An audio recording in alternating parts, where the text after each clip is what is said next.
Steingervingar eru far eða leifar, stundum blanda báðu, lífveru ofan í jörðinni. Það alls ekki þannig að flestar lífverur skilji eftir sig steingervinga. Þegar dýr deyr bara ekki stort í móa, þá það yfirleitt étið, annarkvort af hræætum eða örverum sem að brjóta þetta niður og þetta verður bara hálfpartinn af mold. En stundum þá grefst hræið einhvers staðar niður út af skriðu, út af flóðum, fer hún í sand, ofan í leir, ofan í tjörupitt eða eitthvað og þá lokast líkaminn þar inni. Rotnar ekki því það kemst ekkert súrefna, þetta lokað og þá hægt og rólega, af því að leikur vatnum þetta, þá leysist lífveran upp og steinefnin í vatninu þau kom í staði fyrir lífrænu sameindirnar sem voru fyrir og þannig myndast far eftir dýrið. Það ekki þannig að allir vefir myndi steingervinga. Húð, til dæmis hár, myndar sjaldan steingervinga því þetta svo mjúkt. Það sem helst myndar steingervinga eru bein.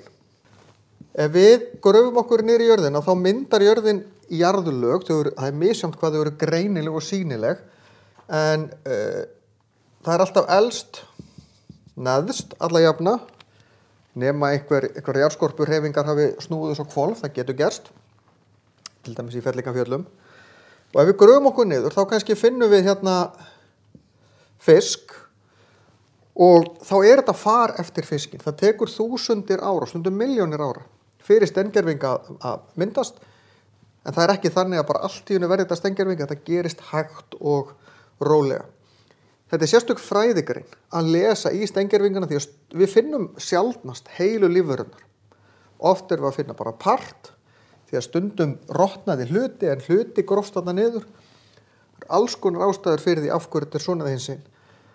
Og það erfitt að greina þetta allt í tegundir því að við erum ekki með erfðaefni, við erum ekki með hluti til þess að vera alveg viss, en við svona getum raðað þessu þokkalega nokkurn veginn í að minnsta kosti ættir og ættkvíslir, þó að tegundirnar geti verið flóknar. Á Íslandi ekkert svo mikið af steingervingum, aðalega vegna þess hvað Ísland ungt. Líka ísaldarjökullinn, hann sem hörfaði þegar ísöldinni lauk fyrir 10.000 árum, hann mokaði öllum jarðvegi út í sjó, allir í mold. Við finnum steingerving af skeljum í fjörukömbum og svona á nokkrum ákveðnum stöðum. Það eru steingervingar af plöntum á nokkrum stöðum hérna líka. En einhver svona risaeðlu steingervingar eða þess áttar ekki til á Íslandi því að risaeðlurnar, fyrir utan fuglana reyndar, þessar stóru risaeðlur sem við sjáum oft fyrir okkur þegar við tölum risaeðlur, dóu út fyrir 65-66 miljón árum síðan. Það eru bara rúm 20 miljón ár síðan Ísland byrjaði að verða til. Elstu klettar sem við finnum á Íslandi eru í kringum 18 miljón ára, þannig að þá eru risaeðlurnar löngu horfnar. Nema eins og ég segi fuglarnir. En eins og ég sagði, það sem myndar helst steingervinga eru harðir hlutir eins og bein, skeljar og þess áttar.